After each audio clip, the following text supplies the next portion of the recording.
The late afternoon sun cast long shadows across the bustling streets of Greenfield. 70-year-old Eleanor Thompson, a black woman of quiet elegance, made her way towards Miller's Grocery on Main Street, her usual stop for weekly shopping. Despite her age, she carried herself with a dignified grace, a testament to a life weathered by both sunshine and storms. A light gray wool coat and a neatly tied blue silk scarf completed her composed look as she walked with a slow, confident stride.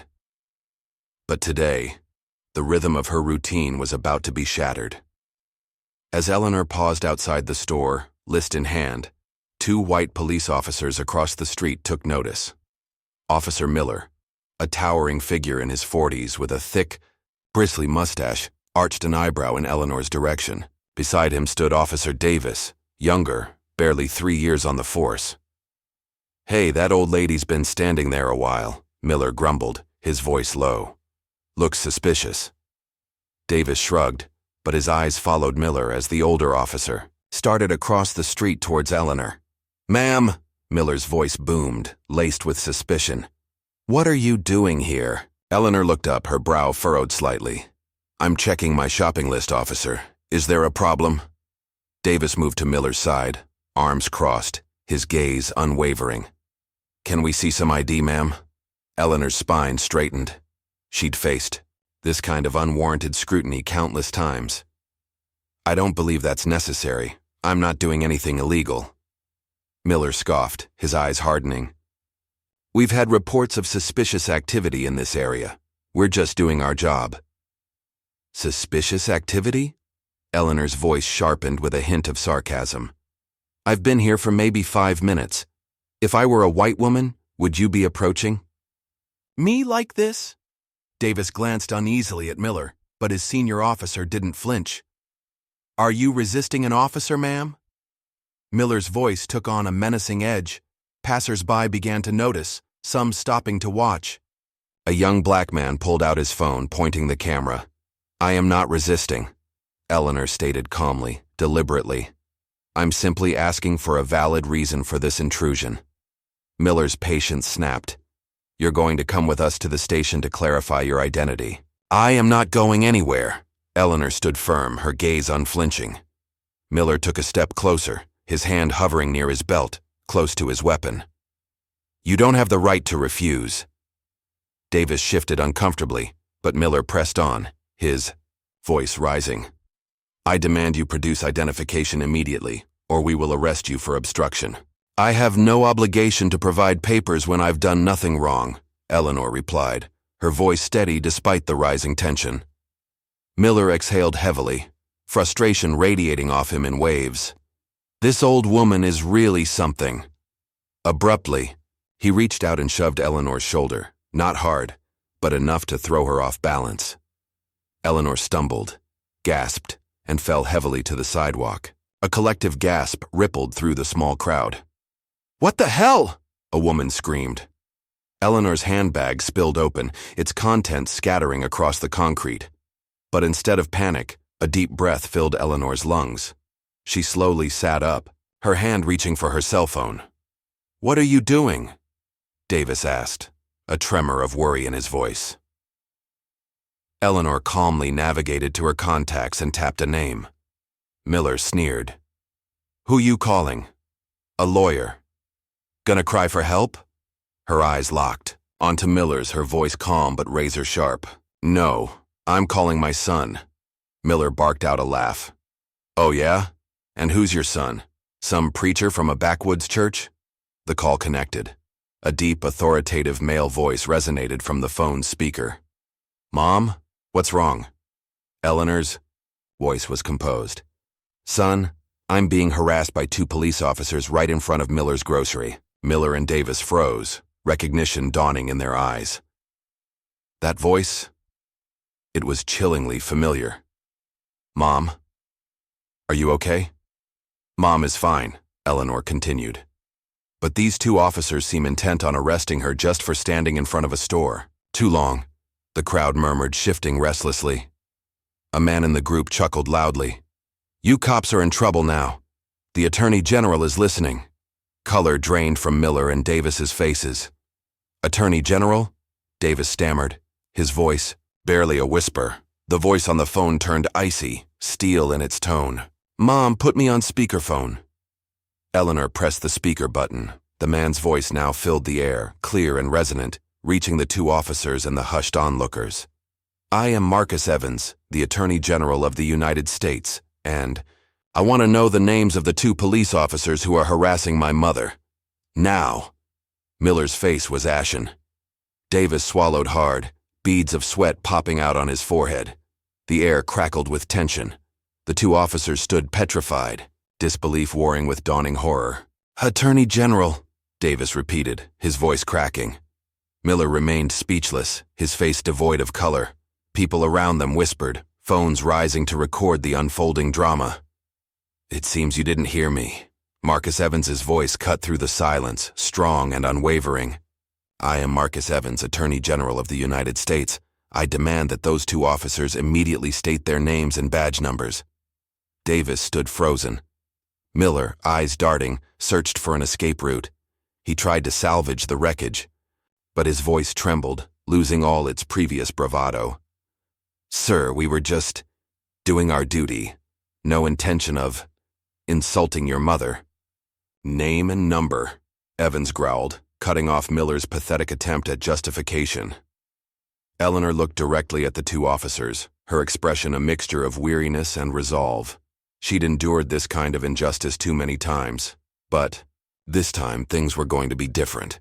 Davis bowed his head, stammering, I'm Officer Davis, badge number 45291. Miller reluctantly choked out, "Officer Miller, badge number 37856. "Good," Marcus Evans stated. "Now do you two have any idea what you've just done?" His voice was like honed steel. Miller swallowed, sweat now streaming down his face. Davis stood rigid, each breath feeling heavy, agonizing. "You just harassed a senior citizen without cause. You abused your power, threatened an innocent woman, and now, the entire incident is being recorded." Miller's composure crumbled. He glanced at Davis, then back at Eleanor, his eyes now filled with a desperate plea. "Mr. Evans, Attorney General, this is just a misunderstanding. We thought she might be connected to a recent shoplifting incident." "Oh, really? And do you have any evidence of that?" Evans interrupted, his voice laced with contempt. The crowd erupted in laughter. A black man nearby shook his head in disbelief. "And these are the guys who are supposed to protect us?" Miller clenched his fists, his face contorted in frustration, knowing he was trapped. Evans continued, relentless. "I'm calling Chief Carter of the Greenfield Police Department. I want you both suspended immediately, and I want a full report on this incident within 24 hours. Miller took a ragged breath, desperately trying to regain control. "Sir, is there really any need to escalate this so drastically? We were just... Your job," Evans cut him off, his voice radiating authority, "is to protect people, not harass them." Just then, Miller's phone vibrated violently. He snatched it out, staring at the screen. Chief Stephen Carter of the Greenfield PD. Miller cursed under his breath, the reality of his catastrophic misjudgment crashing down. Barely 10 minutes later, a sleek black police cruiser screeched to a halt at the curb. Police Chief Stephen Carter, a man in his late middle age, stepped out, his face grim. He scanned the crowd, then strode directly to Eleanor. "Mrs. Thompson," Carter said, bowing his head slightly, "I am deeply sorry for this incident." Miller and Davis stood paralyzed, speechless. "I received a call from Secretary Evans," Carter continued, his voice now stern, addressing the officers. "Directly.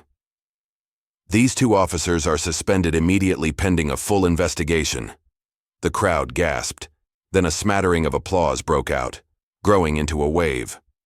Miller gritted his teeth, fury simmering beneath the surface. "Chief, is it really necessary to make such a huge deal out of this?" he protested. Carter turned on him, his glare withering. "Do you even realize who you just harassed? The mother of one of the most powerful men in this country?" Davis bit his lip, the weight of his impending career implosion crushing him. Eleanor looked steadily at the two officers, her expression a blend of disappointment and steel. "I don't need special treatment because my son is Attorney General. I need justice for all the people of color who are treated like this every single day. That evening, the story exploded.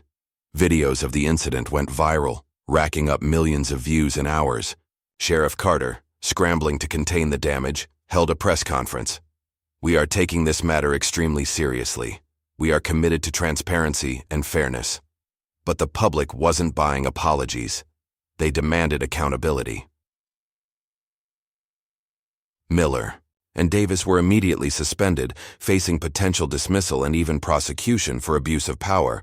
Eleanor Thompson became an overnight symbol, the elderly woman who refused to be silenced. News of the Eleanor Thompson case spread like wildfire. Every major media outlet dissected the incident. CNN ran a special report, their correspondent standing in front of the Greenfield Police Department headquarters. This incident, with 2 officers harassing an elderly black woman, has ignited national outrage. And her phone call to her son, the Attorney General, changed everything. It's a stark reminder that systemic racism persists in law enforcement. Fox News offered a different spin. Is this an overreaction? Were 2 officers just doing their duty, now suspended for a simple misunderstanding involving an elderly woman? Is our justice system in chaos? Social media erupted. Clips of Miller and Davis's terrified faces when they heard the Attorney General's name circulated endlessly. Videos of Eleanor, calm and resolute, facing down the officers while the crowd roared its support went viral. Celebrities joined the chorus, demanding justice and police reform. Miller and Davis became targets of national condemnation. Black Lives Matter activists called for their firing and prosecution. Davis sat motionless in his apartment, eyes glued to the television, a news anchor dissecting the unfolding catastrophe. It's unbelievable that in 2025 police officers still act like this, the anchor said, his voice incredulous. How many other victims have they left in their wake before Eleanor Thompson? Davis slammed his fist on the table, the weight of his crumbling career suffocating him. Miller fared even worse. Emerging from the police station, he was ambushed by a swarm of reporters. Officer Miller, any comment on the incident? Do you feel you've been treated unfairly? Have you apologized? To Mrs. Thompson? Flashbulbs exploded. Questions bombarded him like bullets.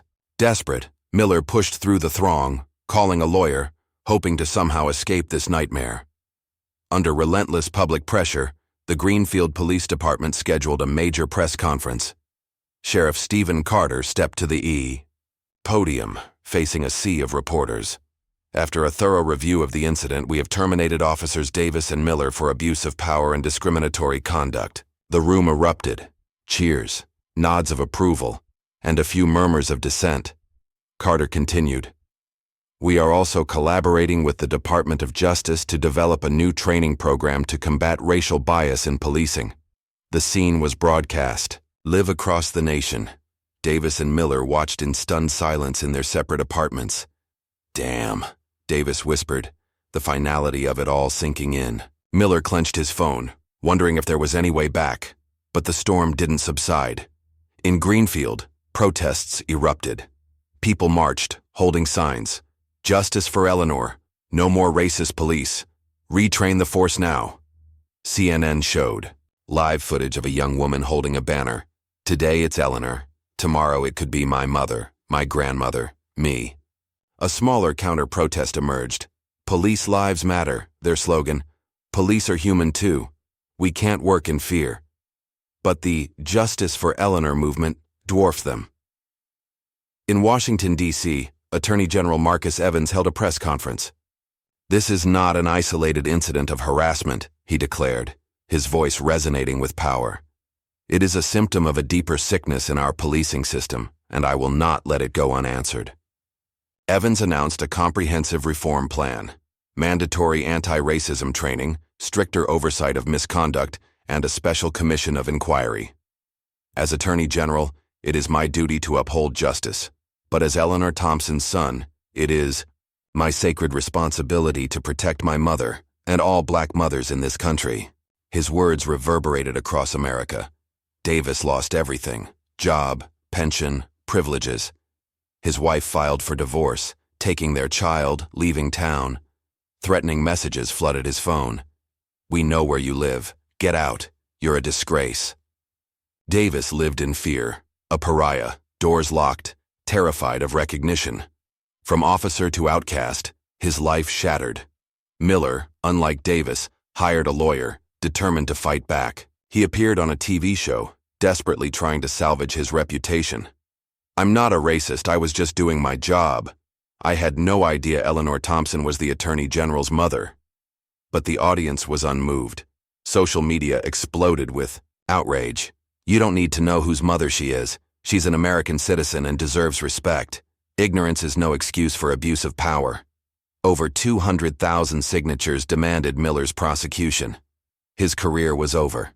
Despite it all, Eleanor remained Eleanor, strong, resilient. She appeared on TV, spoke to politicians, activists. "I don't need money, I don't need fame," she said. "I just need a safer future for my children and grandchildren." She became an icon, an ordinary woman who ignited systemic change. The Eleanor Thompson case made national headlines. The Justice Department launched a full-scale investigation into the Greenfield Police Department. Federal investigators descended, unearthing hundreds of forgotten discrimination complaints, shelved lawsuits, ignored accusations. 15 officers were suspended, 4 fired for histories of abuse. Chief Carter resigned, replaced by a new leader. Miller and Davis faced harsher legal consequences than anticipated. The investigation revealed Davis's involvement in at least 5 similar incidents.